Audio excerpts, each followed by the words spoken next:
Hi viewers. இன்னைக்கு மே 3 சிறகடிக்க ஆசை serial என்னாச்சுன்னு சொல்லி பார்க்கலாம். அதுக்கு முன்னாடி சேனல் சப்ஸ்கிரைப் பண்ணாதவங்க மறக்காம சப்ஸ்கிரைப் பண்ணுங்க.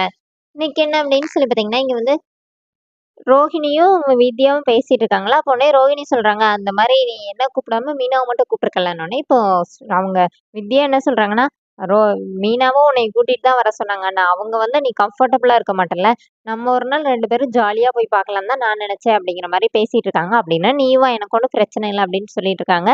இங்க முருகன் வந்து அந்த கதிர் கூடவே போய் முத்துவ பார்க்கறதுக்காக கூட்டிட்டு போயிட்டு இருக்கிறாரு. இந்த மாதிரி எங்க அண்ணன் ஒருத்தர் இருக்கிறாரு. அவர் சொன்னா நான் கண்டிப்பா அதை வாங்கிருவேன். அவர வச்சு தான் அட்வான்ஸ் குடுக்கணும் அப்படின்லாம் சொல்லி கதிர வந்து அங்க கூட்டிட்டு வர்றாரு.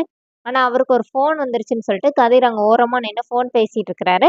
முருகன் மட்டும் போய் முத்துக்கிட்ட போய் விஷயம் சொல்லும்போது, முத்து வந்து, "நீ கூப்பிட்டு நான் வராம இருப்பேனாடா? அன்னைக்கு வந்து கண்டிப்பா வருவேன்" அப்படின்னு சொல்லி அவர் தோள் மேல கை போட்டுட்டு, அவர வண்டி வர ஏத்தி விட வர்றாரு. அதுக்குள்ள முத்துக்கு ஒரு ஃபோன் வந்துருது. ஒரு சவாரி வந்துருதுன்னு சொல்லிட்டு, "சரி நீ கிளம்பு" அப்படின்னோனே, இப்போ கதிரும், முருகனும் கிளம்பிர்றாங்க. 2 பேரும் ஒருத்தர பார்க்கவே இல்ல.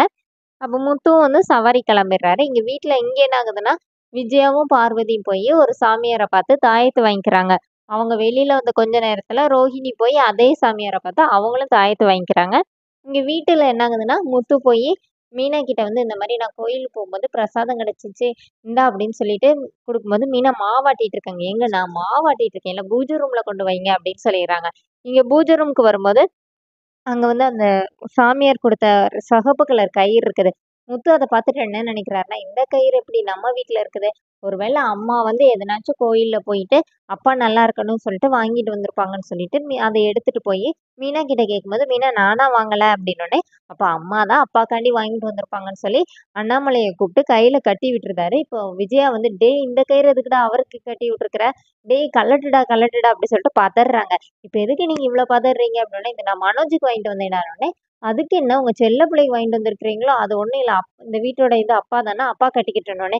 "டேய் அது இல்லடா" அப்படின்னோனே, "அப்ப நீங்க சொல்லுங்க" அப்படின்னோனே, விஜய் என்ன பண்றதுன்னே தெரியாம திணறிட்டு நிக்கிறாங்க. அதோட என்னோட எபிசோட் ரன் பண்ணிட்டாங்க. நான் நெக்ஸ்ட் வீக் என்ன அப்படின்னா, மனோஜ் வந்து ஆன்னு சொல்லி கத்துறாரு. அப்ப விஜயா ஓடி வந்து என்னன்னோனே, அயர்ன் பாக்ஸ் வந்து கையில சுட்டுருச்சுன்னோனே, இப்ப விஜயா வந்து ரோஹிணிய திட்டுறாங்க. இந்த மாரி, "உன்ன போய் எதுவும் இல்லாத உன்ன போய் கூட்டிட்டு வந்தேன் பாத்தியா? தருதல மாரி இந்த வீட்டுக்கு வந்து இப்படி பண்ணிட்டு இருக்க" அப்படின்னு சொல்லிட்டு ரொம்ப திட்டிட்டே இருக்கிறாங்க.